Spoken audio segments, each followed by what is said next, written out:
Thanks to Issue for supporting Earn Your Happy. Create once and distribute everywhere. Everything is optimized to post on your website and social platforms. Get started with Issue today for free or sign up for a premium account and get 50% off at issue.com/podcast and use promo code Lori. And big thanks to Bombas for supporting Earn Your Happy.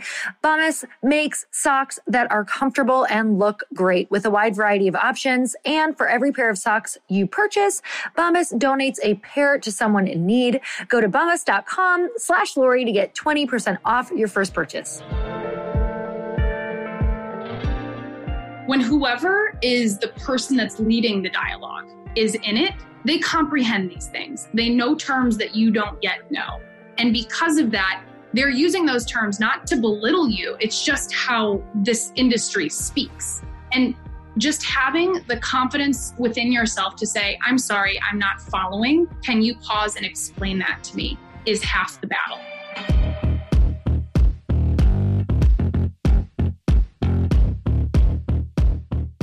Hey everyone, welcome back to the show. This show you're not going to want to miss because it is going to share so many statistics and details about women in business, women raising money, and venture capital. You guys, if you know nothing about that stuff, I promise you, my guest is going to break it down in such an easy way that you're going to walk away being able to share all of this info with your friends or on your social. I promise you, we're going to make you the hero in this podcast so you feel like you know exactly what you're talking about. And not just that, this is really going to open your eyes as to why it's so important for us to not only get a seat at the table, but to build our own tables. So you guys know that information is power, and this is such a powerful podcast. So my guest today is Stef Caldwell. She's a personal development author, VC-backed startup operator, and angel investor. She is also an investor in Light Pink, which is so exciting. She specializes in helping startups and high-growth companies develop and generate revenue in new and existing sales channels. By day, she's the head of business development and partnerships at Circle Up, a top fintech company using AI to make venture capital more equitable and scaling access to capital to epic entrepreneurs so that they can thrive.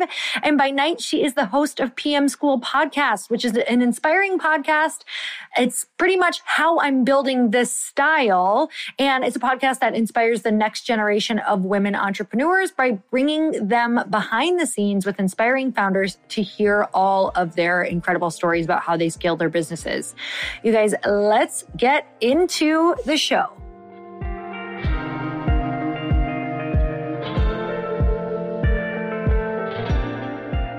Stef, I'm so excited to have you on the podcast. Thank you so much for coming on. Oh my God, I'm so honored to be here. Thanks for having me. So we've been talking about this forever, and here we are, finally. Stef is one of our Light Pink investors, huge female supporter. You are a podcast host and an author by night. You are a VP of sales for a fintech company by day, and you're an all-around epic person 24/7. So we've covered, just, can you put that on your resume? I think that has to go on my resume, honestly. You can quote me saying. Yeah, I'm actually going to send a soundbite to my executive team and be like, so by the way. Okay. So you guys, today we're really excited to chat with you because Stef is like, I'm pretty sure you've said this so I can say it, like a self-proclaimed data nerd. And I love it. Like you nerd out on all things female business owned, raising money, everything data. Like you definitely lose me in it. And I love it because I can't get enough of it. And it's not my zone of genius, but it's definitely your zone of genius. It was one of the reasons why I was so excited to have you as an investor was because you just bring so much value in that area of really bringing in we were just chatting like the state of the union for women in business and what the realities are because you're in it every day. So I think that'd be a great place to kick off, Stef, is to kind of tell me what your day to day looks like and why exactly it is that you are in these details of women in business. Yeah. Well, first and foremost, when you say like zone of genius, for any listener that does like a lot of personal development work or like takes the personality test, there's a test that I took recently called the Kolbe. And it basically assesses like your natural inclination. When you're a kid, right, you either write with your left hand or your right hand. This is what the Kolbe assesses, but across like different dimensions, one of which is fact finding. This is no surprise to any listener once they hear us talk about what we're going to talk about today. but I'm extremely high fact finder, which is, probably what led me into my career and my day-to-day, working literally for a fintech company where we aggregate data and we leverage that data to systematically invest in private companies. We specialize in companies like Light Pink, so other kind of consumer packaged goods companies. So I literally spend every single day of my life talking to some of the world's biggest investors in consumer goods businesses about what they're trying to accomplish, how they want to use data to validate investment decisions, and ultimately make investments that are smart for their business and for the people that invest in them. Oh my gosh, that is so interesting to me. Number one, that would be opposite of my skill set. Number two, this is so much of what I talk about is finding people who have the opposite skill set, because it's very interesting to me and I want it, but it's absolutely like probably the last on the spectrum for how my brain actually works. And also how cool to have a position that suits you so well.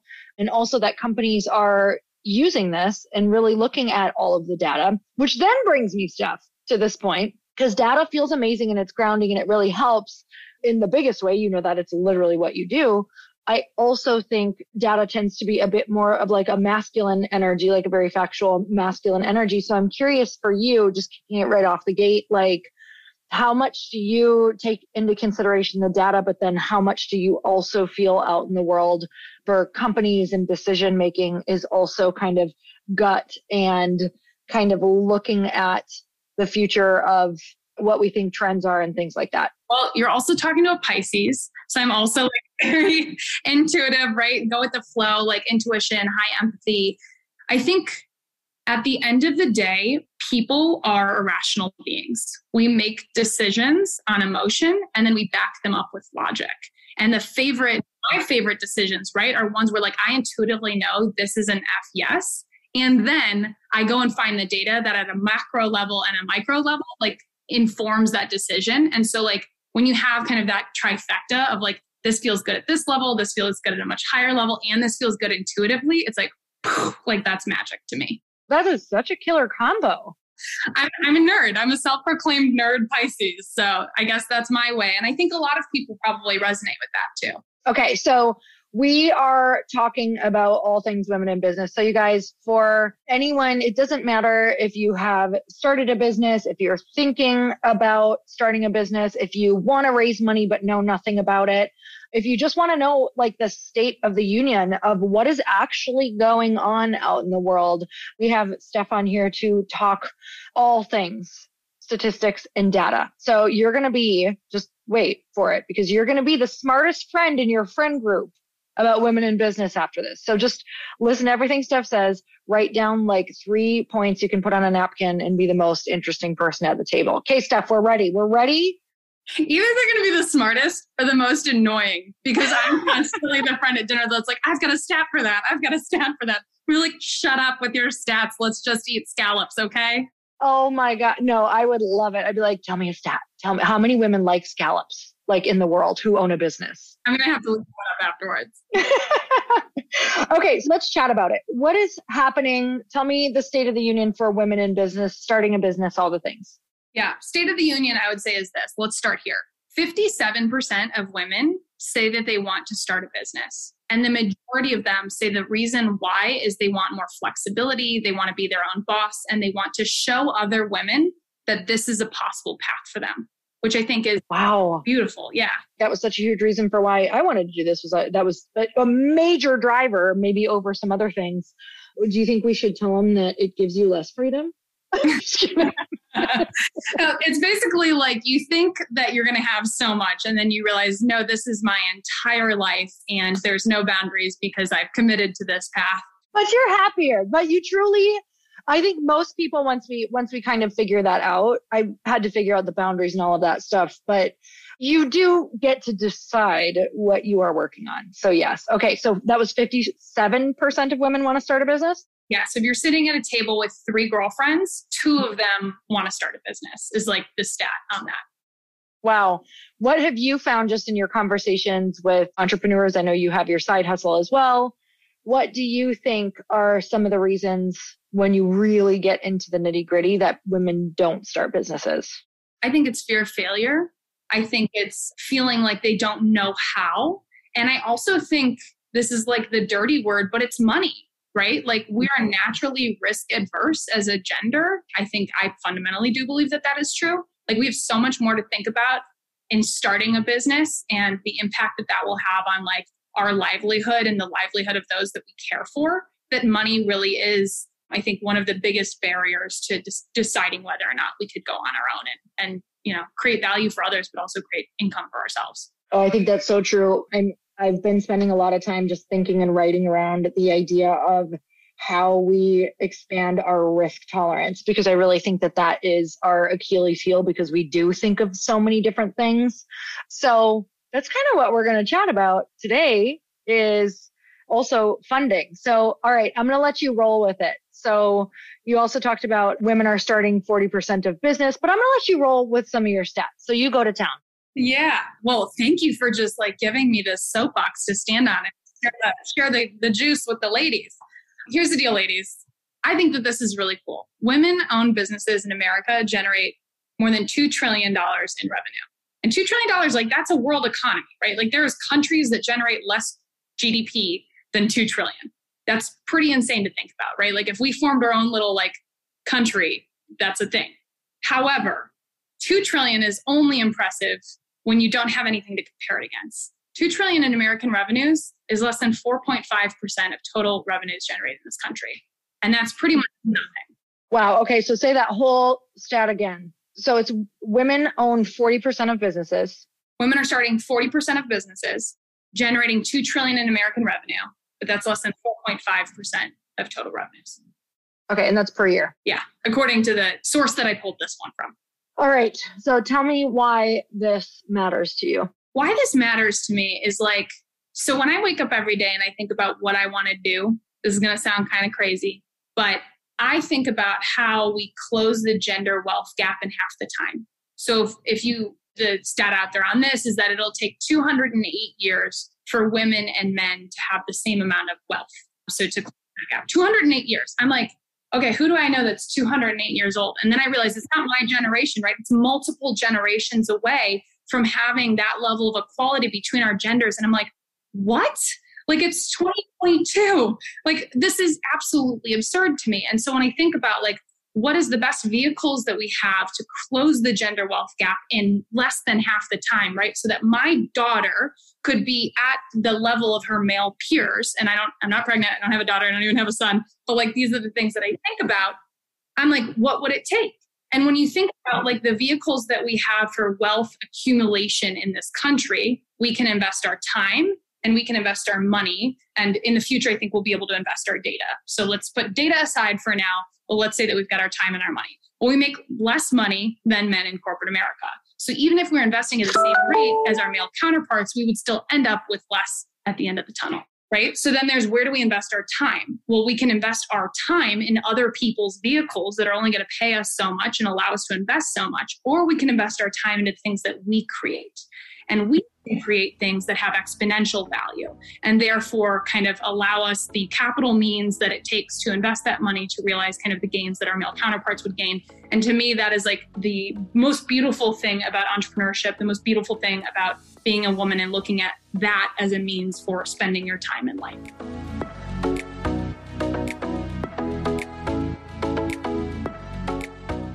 Hey, I want to share with you an amazing hack when you create something for marketing and you post it.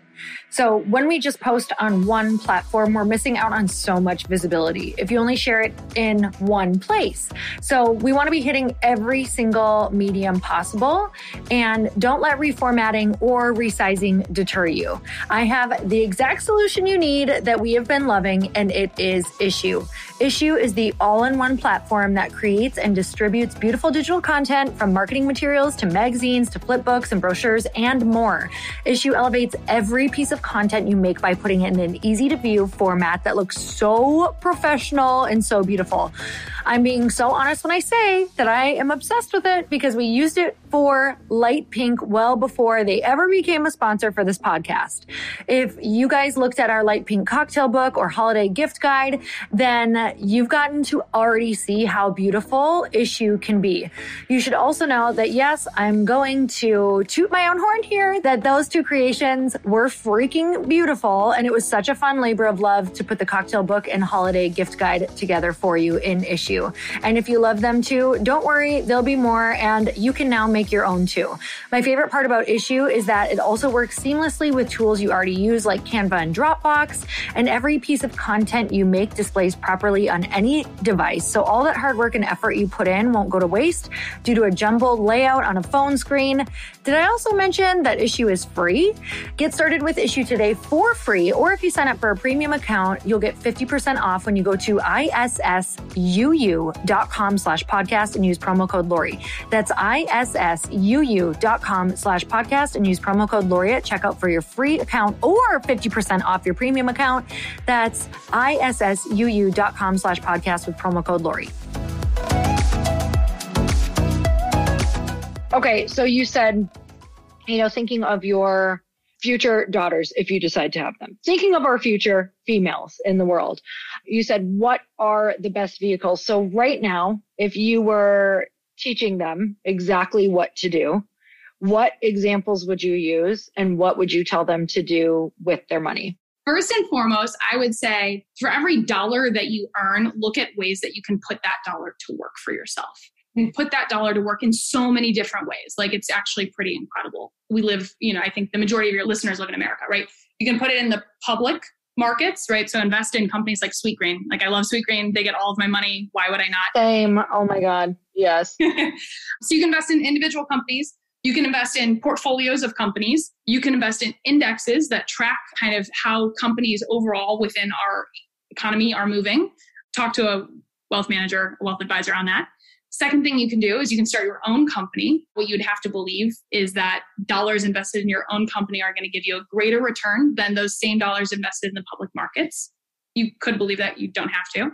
Real estate, another incredible investment. And I'm personally going to plug crypto, NFTs, because I think that it's just innovations like what we're seeing in the decentralization of currency is like they happen once in a generation. And I think we should all be awake and aware of that. I agree. Definitely at least getting educated around it. And it's funny, I just did a podcast yesterday on NFTs, just talking about being aware and potentially just playing, really even dabbling, just playing small to understand it. Oh, just a little bit, just put your toe in. I love that.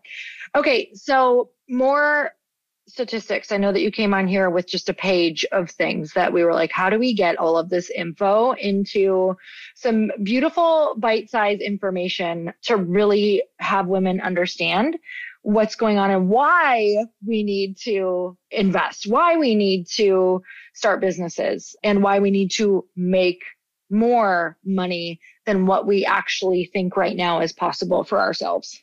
Yeah. So I guess I think it's really interesting right now that I don't know what Instagram universe everybody listening to this show lives in, but the one that I live in is very predominantly like personal development, mindset, money mindset, venture capital, right? Like there's a lot of, I kind of feel like it's like VC porn going around, right? Like everybody knows the stat that like less than 2.5% of all venture dollars went to, not everybody knows this, went to women in the year 2020.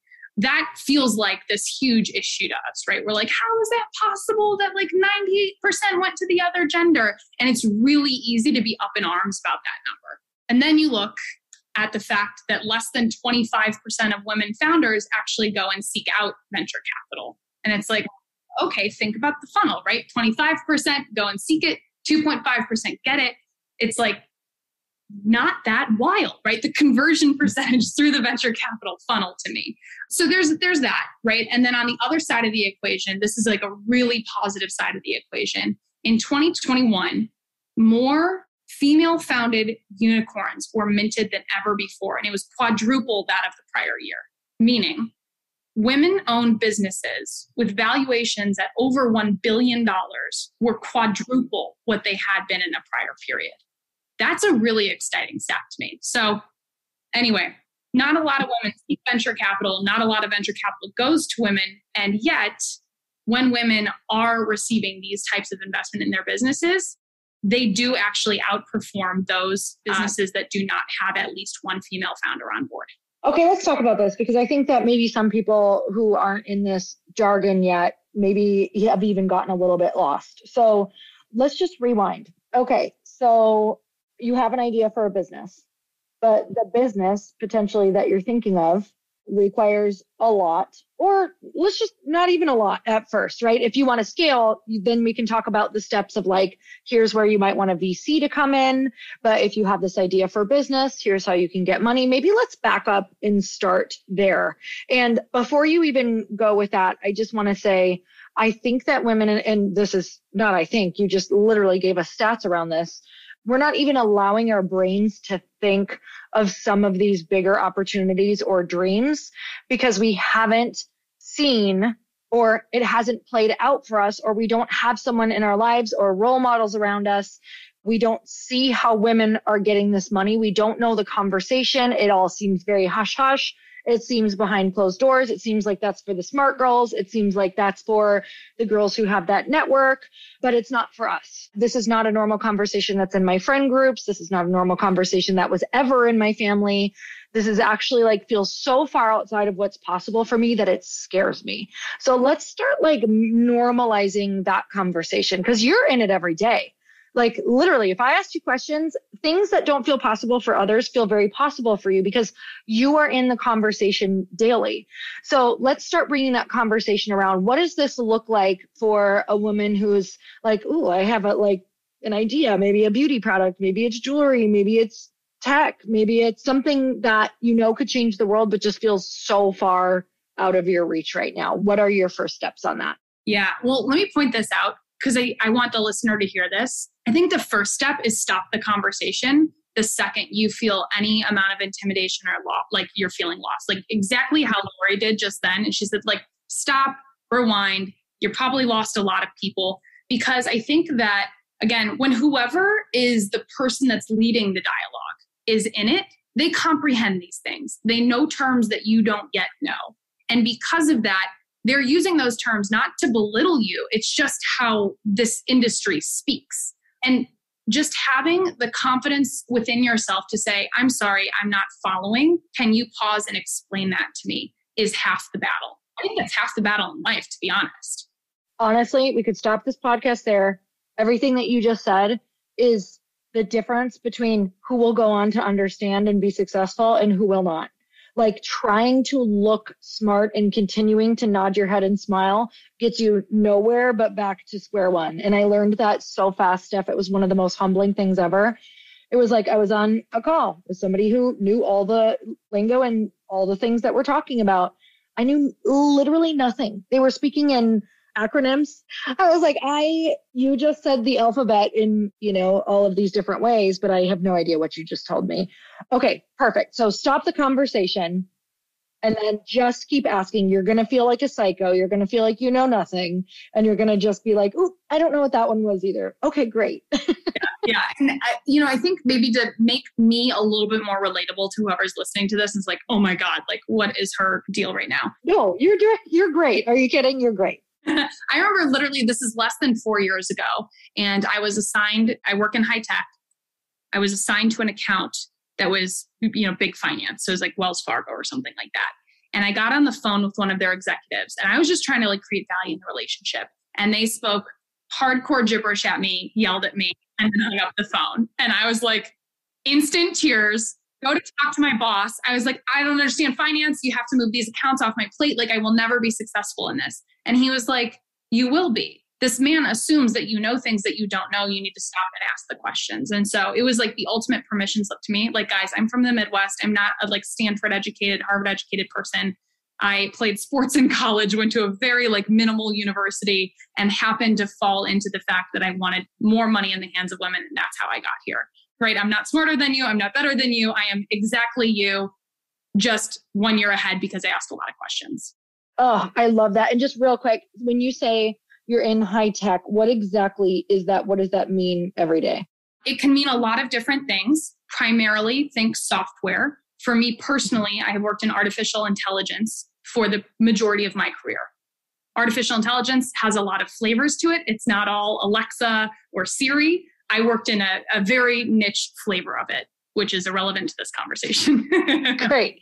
Okay, awesome. So moving on from asking questions. So the initial spot of figuring that out, like just to literally ask all the questions. What's our next step? I think one really important question to ask is like, what kind of business are you looking to build? And is that a kind of business that actually needs funding? There's a lot of epic, beautiful, totally glorious businesses out there that never took a single dime on. So like case in point, most people have probably heard the Sarah Blakely story, right? She started Spanx by literally chopping off, the footies of tights and turned that into $1 billion empire that we all now know and love.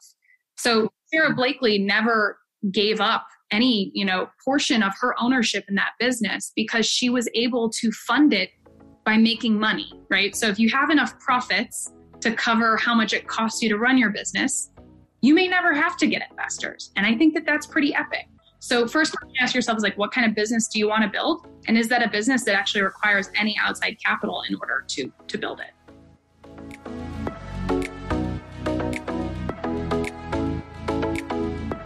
Okay, are you as psychotic about your socks as I am? You can literally ask my husband. He's sitting right across from me, actually. And he knows that my feet are always cold. It can be hot outside and I want to put socks on my feet because the air conditioning is on.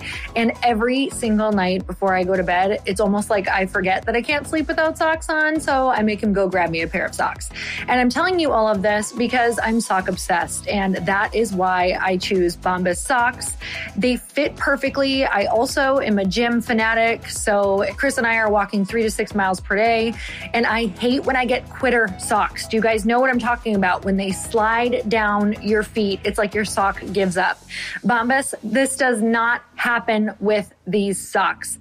They make socks that are comfortable and look great with a wide variety of options. Plus, this is a huge bonus for me as a consumer, but for every pair of socks you purchase, Bombas donates a pair to someone in need. They are socks made from super soft material like merino wool, Pima cotton, and even cashmere. And for everything you do, there's a pair of Bombas socks, such as performance styles for every sport and activity that keeps you moving, and for every moment you need to dodge any sort of crumbs on the kitchen floor or anything that makes your feet cold in the middle of the night. Lately, I've been loving the women's tri-block marl ankle sock for my daily walks by the beautiful ocean side that we are now living in right now for part of the year with my dog. These socks are a thicker material that fills all the space in your activewear shoes so your feet don't slide around. I got the 6-pack of socks, so I had a few different colors to choose from. I love the black and gray. It just seamlessly goes into my sneakers with my black leggings that I'm wearing every day. Everything they make is super soft, seamless, tagless, and has a luxurious, cozy feel. Bombas' mission is simple. Make the most comfortable clothes ever and match every item sold with an equal item donated. So when you buy Bombas, you're also giving to someone in need. Go to bombas.com/Lori to get 20% off your first purchase. That's BOMBAS.com/Lori for 20% off your first purchase. When I started Light Pink, there were some options to just bootstrap and grow slower, grow a little more local. But because I wanted to go bigger, faster, and because I also wanted to create opportunities for women to be involved in a company, and part of, the whole reason for Light Pink was this educational portion of creating these opportunities in this new conversation, I decided to raise money. But I don't think one is better than the other. I have bootstrapped companies and I'm so glad that I have. There's days where I'm like, man, I wish I would have bootstrapped, but I'm so glad I didn't because I would have quit and I don't want to quit. So I just love just sharing that because I think that raising money is getting really glorified right now. And I'll tell you, it's not always a great option. And it can also feel like a lot of pressure and it can be very stressful. And there's a couple different ways to raise money. Do you want to chat about some different ways to raise money? Yeah, absolutely. I think the ways that I think of just immediately off the top of my head are like, a lot of people don't think about getting loans because it's like not nearly as sexy as raising venture capital. But loans are like a perfectly good option, right? You need this. They're pretty awesome, guys. Yeah. Yeah, they're pretty amazing. And there's a lot of like really flexible terms on loans too. So like if you need money, go and ask at least 5 people for how much they could give you and what the terms would be on that. Don't just take the first money that is available to you. That's easy money. Second option, totally unglorified. Credit cards. I know the founder of Talenti built his business on credit cards. Again, like scaled it up, was in a ton of debt, ultimately used the profits to pay off that debt and sold to Unilever for over $1 billion. It's like, okay, that's a story too, right? Credit cards are a resource that we have available to us. Another option that I think is a really beautiful option is crowdfunding. It's, something that's kind of come about that the general public can participate in, give you the amount of capital that you need, and then cheer your business alongside of you, which is a pretty beautiful and epic thing as well. Then, of course, there's, venture capital or, raising from, if you've heard the term, angel investors, which are really exceptional ways to access a lot of funding. However, you will compromise your ownership in the business and therefore your ability to be the main authority on decisions that you're making. In addition to that, every quarter or so, you will be brought to the table to look at your numbers and analyze how those numbers need to change or accelerate in order for you to continue growing the business.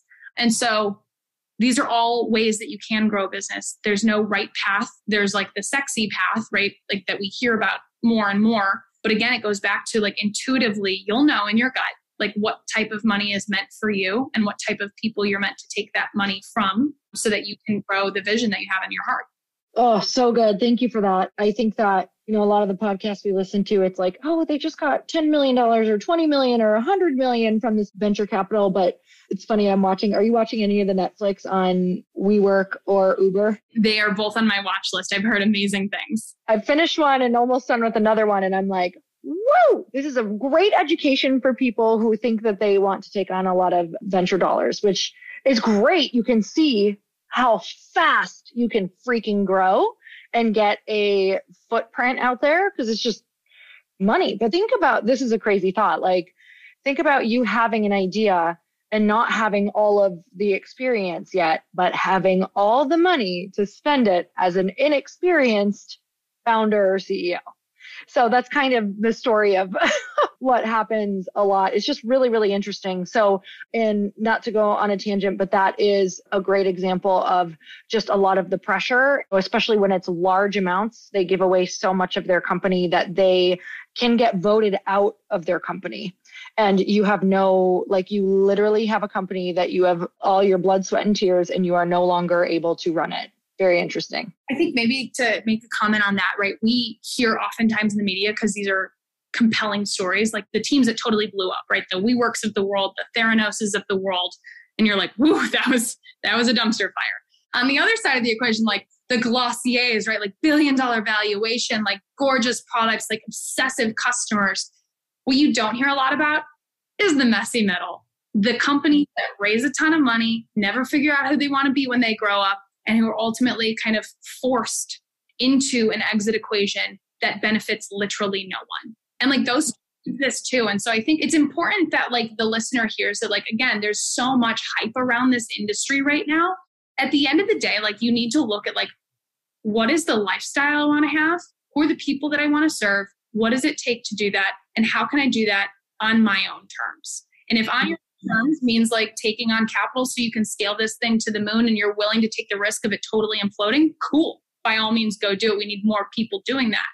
But if it's not, then I would I'd take a look in the mirror before you think that that's the only path. Oh my goodness. And I think this is a conversation that women, probably part of the reason why we know the reason why it's a big part of the reason why we stop ourselves is there's also this lifestyle that's attached to it with, oh my goodness, if now I get this money from people, now I literally am expected to not sleep, to not take care of myself, to be seen working 24/7, even if that work is total shit. Tell me about this conversation on your end. Are you hearing any of this? Like, what are your thoughts on it? All the things. I'm positive that there are both founders and investors who fully and wholly believe that, right? That are like the workaholic types that expect like every ounce of blood, sweat, and tears that you take from them, you put back into the business. I also think that there is a rise of conscious VCs that I have met through my network or know because I work with these people every single day who believe in founders and their vision and creating space for them to be successful on their own terms. And they fundamentally believe that success comes by not burning out and by not going so hard that you wake up 2 years from now and you literally can't even move the business forward any longer. There's actually a business that I'm very close to where the CEO and founder worked so hard in this business that he actually developed cancer and had fertility issues and then had to depart the business to take care of his health, right? And so our VCs, or the VCs, associated with this business, look at that and they're like, oh, shoot, we put in tens of millions of dollars into this founder and their beliefs and how they were going to run this business. And then that person, did the equivalent of like worked himself to death. Thank God he's alive. But they don't want that, right? They want the best outcome for themselves and the businesses and the founders. And so, yeah, I think that there's a lot to be said about kind of the awareness of bringing your whole self to work, the awareness of boundaries, the awareness of like everything that the pandemic really brought to the forefront in the new era of business that we're entering. Oh, so good. It actually like really inspires me to want to start that later on in my career, just a fund for women that's a little more conscious, because I think that that's part of the problem why we're not starting is because we don't know if we're willing to let go of our health, our family, all of the things. Yeah. And I think that those are the pieces that make us so passionate about a product or a company, that make us so connected to our audience. And I think when we work ourselves to death, we get so disconnected that we start to resent what we're doing. And it's felt like, I think that's where so many people go wrong. Is I've been in seasons of that in my career where I'm like, why are my numbers going down? Why are my things not selling? Well, you're exhausted, you're resentful, you don't like what you're talking about anymore because it doesn't feel authentic, because it's not. I literally remember, Steph, we made this program. It was at the most burnt out stage of my entire life. I had never worked this hard in my entire life. And I was creating also a program called Aligned. And I remember just like freaking out. My husband and I were fighting and we were like, I had this typical, I've never been so unaligned in my life. Like, even though the theories were what we were living by, we just like took on so much all at once. And it was just this moment of like, this is so hilarious right now that I'm right here. I feel like there's really something there to be said. And I feel like the need to share this right now, because it goes back to like that triangle, right? Of like, there's the data and then there's the intuition. And the intuition, I think, has like a little bit of science. So I'm a hippie woo-woo Pisces, and I took a sound bath, multiple times. I was like, I have to learn how to play sound for myself so that I can like realign my energy. It's just so good. It's so juicy. And so I took this sound course. And what I learned in the sound course is like sound is vibration is energy, and we project our energy through the vibrations we give off, right? Literally our voices. And so if you are like so far out of alignment that you're miserable, there is no way on like a cellular level you're going to project this aligned, perfect, beautiful, loving energy out. It's just not physically possible. And so no wonder your sales were down, like, right? Like you literally physically and energetically were not aligned to whatever that was. It's so interesting because I 1,000,000% believe that, because I'm talking on a podcast and my numbers were down. We're talking about sales and I'm speaking it out into the world and I'm speaking through it. So when I am happy and I am healthy, things go well and I am wealthy. Yeah, it's true. People want to do business with people who make them feel good and who they believe in. And you can't believe in someone who feels like they're giving an inauthentic version of themselves. Like it actually pushes away rather than attracts. Authenticity, confidence, showing up, right? Like when we're in our highest, like most energetic versions of ourselves, like we attract those that are meant for us into our lives. When I started down this path of working with VCs every single day, I was like, oh my gosh, like these people are so intimidating. And like, I can't imagine being a founder, pitching my business and like all this stuff, right? And I kind of assumed, I was like, man, these guys got to be so data driven, right? They're using data to determine what kind of companies they want to look at, to even like meet, have a first conversation. Like I'm sure there's a ton of data here. It's almost entirely through people's networks. It's almost entirely through who you know and how you make those people feel. And that's how you get to these tables to have these conversations. And that blew me away. And so anyway, I think the lesson in all of this is like, If you are strung out on your business, burnt out, crying to your husband every night, been there, done that, sounds like Lori has too, you are in no way like in the right mental, attitude to attract the people into your life that are going to put you at the table, that are going to get you the capital that you need on the terms that you want that.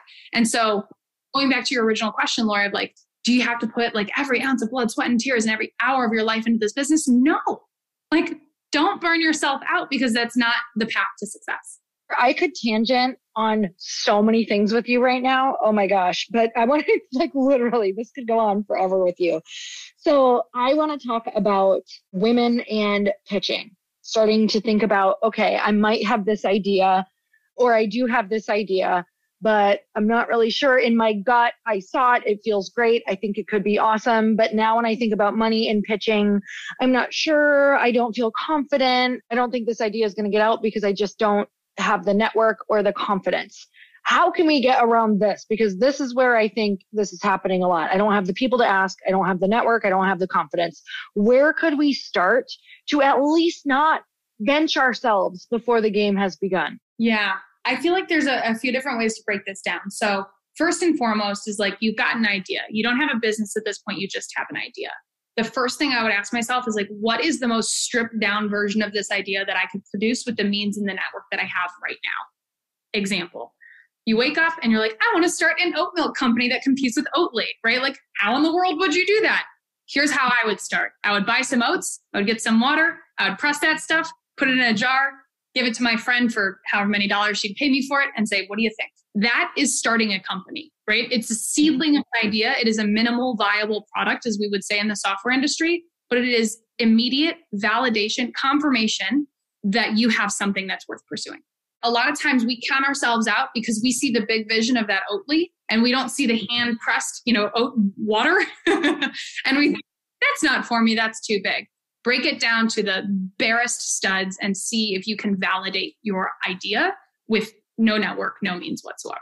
Okay, I got to weigh in on this because I love that. And it's 100% the truth. So for me, when I was like, I think I want to start this like beverage company, maybe champagne, maybe wine spritz, I Googled how to start one. I literally was like, what do I do if I want to? You know how you like that your first sentence is like a paragraph long and then you're like, okay, Google's not understanding. So the first step is literally just figuring out what to ask. I was like, okay, how do I formulate? That's the word. That took me even a while, Stef. Like, what word do I ask if I wanted to start a beverage company?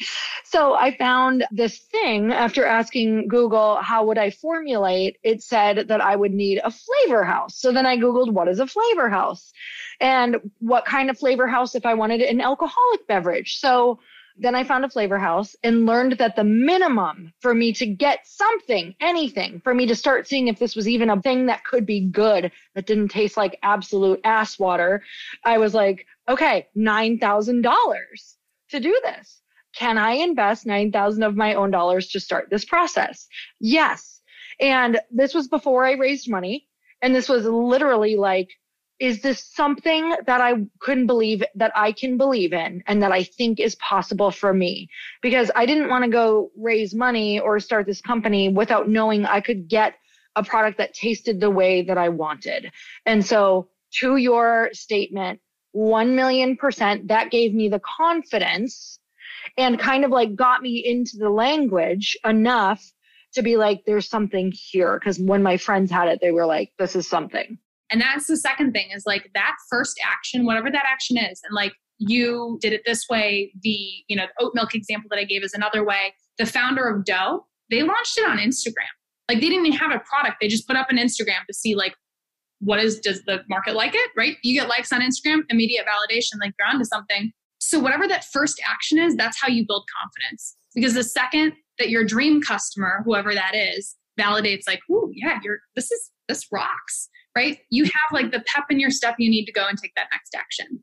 And so your question around network, like what is that next action? This is, I don't know, hot take, but I think that salespeople get a bad rap, but salespeople are honestly like some of the best ways to learn from people and build your network because salespeople are incentivized to sell to you, but they also come with a wealth of knowledge on whatever topic it is that you want more information on. And so go to a website that looks like it can help you. Put your name in and request a conversation with sales. that salesperson is going to get on the phone and they're going to literally give you the roadmap because that's their job to doing whatever it is that you're trying to accomplish. Oh man, these are such good tips because we think that we're supposed to move forward feeling how we feel with just an idea. And that is not enough data for you to move forward. And so I'm so grateful just for all of this shared. I know you probably have a few things you haven't shared that I would love to just wrap with on just making us feel like we can be more confident and at least know the direction and start the conversation. Today is simply about like, let's start allowing ourselves to have the conversation and not feel stupid about not knowing a word that someone said, but really asking and inserting ourselves into the conversation. So Steph, what are some things we did not cover, if anything? I would say for anybody like looking to actually go and do fundraising that doesn't feel like they have the network, here's where I would start. Google. One thing that surprised me, I actually didn't know this when I entered the space, is that these funds, so companies that invest money for a living, they each have specific mandates. As an example, one fund could invest only in technology companies, another only in consumer packaged goods companies. Theoretically, if you go to one of these funds that does not invest in companies that look like yours, they will never answer the phone. They're going to tell you to go away, and it's going to be highly demotivating. I actually didn't realize, right, like how important it was to be thoughtful about who you're reaching out into this space or to in this space and who you're receiving feedback from in this space, right? And so I think, my encouragement to the listener was, depending on what business that you have, go and find venture capitalists that invest in your type of company and see if they will mentor you. Again, at the end of the day, venture capitalists are salespeople through and through. They are responsible for identifying companies that they can invest in, determining if you guys can come to mutual terms on that, and then giving you money so you can run your business. But they have to invest in people. That's like literally their business, right? And so have conversations with them, understand what that would look like for your business. Ask every question that you would ask if you were looking to get married with somebody. And if you're looking for just some like more passive resources, things to do that don't require you to talk to strangers and ask tough questions, I would recommend a few specific books that have been recommended to me. The first is Secrets of Sand Hill Road. It really gives you an insider look at like the industry of venture capital and the mechanisms there. The second is Venture Deals. That book really gives you a better understanding of like what are the terms of these deals? How are they structured? What do you need to know as a founder going into them? And then the last is The Founder's Dilemma. And why I like this book is it actually goes through kind of the issues that you could come across if you choose to take on venture capital and shows at the other side of the coin, should you decide that that's the right path for you. So go in eyes wide open, know that you have the right to ask every single question, and know that you also have the right to have money available to you and to walk away anyway if it doesn't feel right. So good. You've shared so much. And I think that this is freedom around one thing I just want to add is like, I hope that for everybody, this is freedom around go as big as you want or keep your company small. Like you don't have to have this giant company to have a successful company. Like your company can make $1 million a year and that's a giant success. You can make $20 million and that's a giant success. You can exit at $5 million and that's a huge success, depending on obviously what you've spent within your company.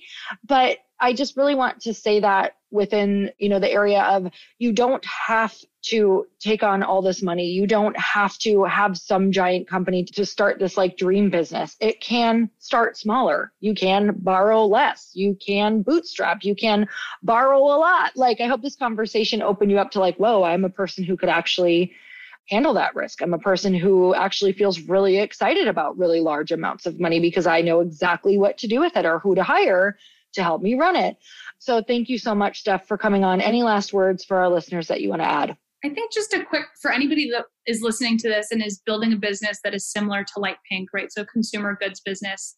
Part of the business that I am in is that we invest in companies like yours, and we also provide loans to companies like yours. And so if you have questions and you need answers and you literally just want like a friendly person to ask a bunch of dumb questions to, let me be that person. I would love to help you because I'm personally very passionate about this and want more money in the hands of women so we can do epic things.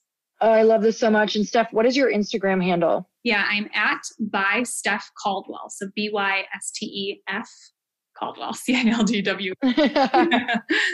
Amazing. And we'll put that in the show notes as well. You guys, one of the best things that we can do for our guest to tell them how incredible they were and what we got out of it is to tag Stef on her Instagram and let her know what your biggest takeaway was.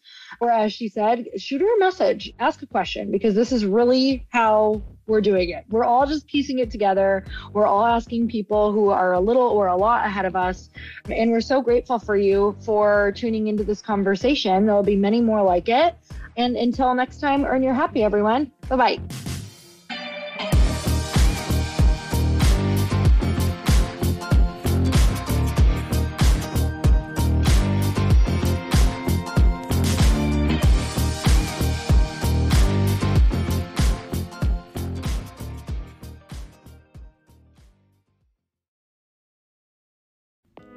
Hey y'all, I'm so excited to share with you, Earn Your Happy is now part of Growth Day Podcast Network. A bunch of us are coming together to bring more growth to the world and support shows and brands that we truly believe in. And one of my friends is also on the network, and I'd love for you to go subscribe to his show. You guys, Trent Shelton has the most incredible podcast. It's called Straight Up with Trent Shelton, and it's going to remind you that you are built for this. I have heard Trent speak in person multiple times. I've listened to his podcast a ton. He's coming on the show, and I literally cannot wait because this man just spits straight fire. It is like truth that goes to your core and makes you take action right away. If you want one of those podcasts that when you're just out on a walk, you can't help but want to start running and run through a wall in your life, this is the show to go listen to. So you guys, make sure that you go subscribe to the show, Straight Up with Trent Shelton. You're going to love it.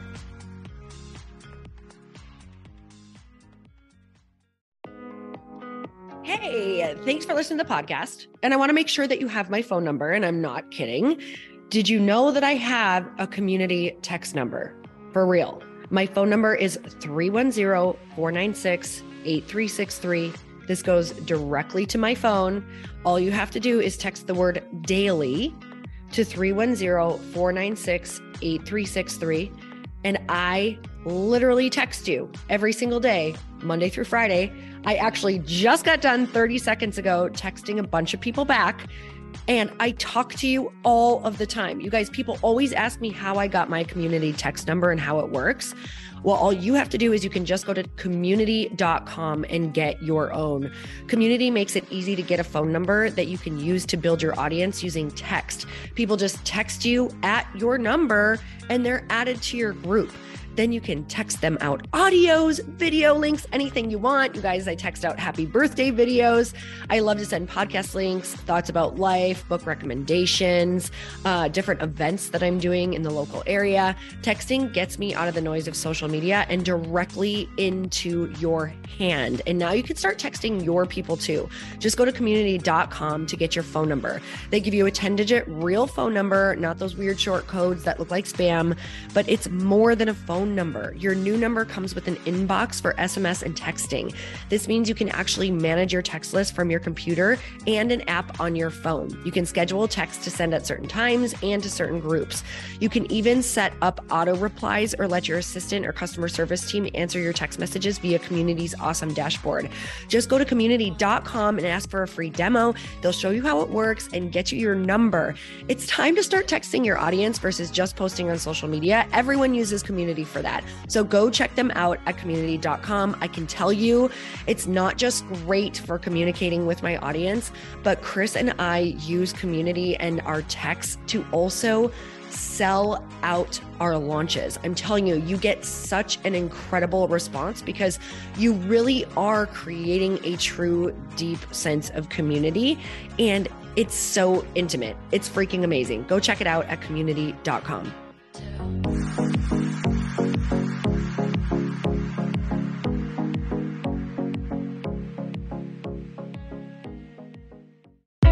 Hey, I know if you're listening to this podcast that you have big dreams and big goals. And one of the things that can really stop you is struggling with your marketing.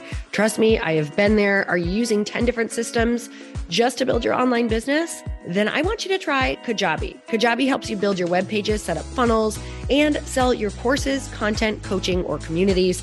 You've been hearing me talk a lot about funnels on this podcast and the importance of your email list. You can get a free trial at kajabi.com. That's Kajabi.com. I've talked about Kajabi before, but here's something that's super cool and new. They just rolled out an AI assistant for creating your online course curriculum. And this means you just type in a topic that you want to create on a course or webinar and bam, it just generates a sample outline for you. It takes a ton of the hard work away. Of course, you're going to customize it to be your own, but this really helps you get over the struggle of how in the world to start, which is where most people stop. If you're like me, starting is always the hardest part, and that's what makes Kajabi so popular. They've made it easier for creators to build web pages, build courses, build coaching programs, build membership sites, build checkout pages, and build email funnels. So if you're struggling with any of those, you got to go check it out. Go to Kajabi.com. Kajabi was really the first all-in-one system and is trusted by over 100,000 creators. I think that's good enough for me. Also, as influencers and marketers who use this. And now their smart AI platform makes it easy to take what you know and turn it into an online course and business. Go start building with a free trial at Kajabi.com. That's Kajabi.com.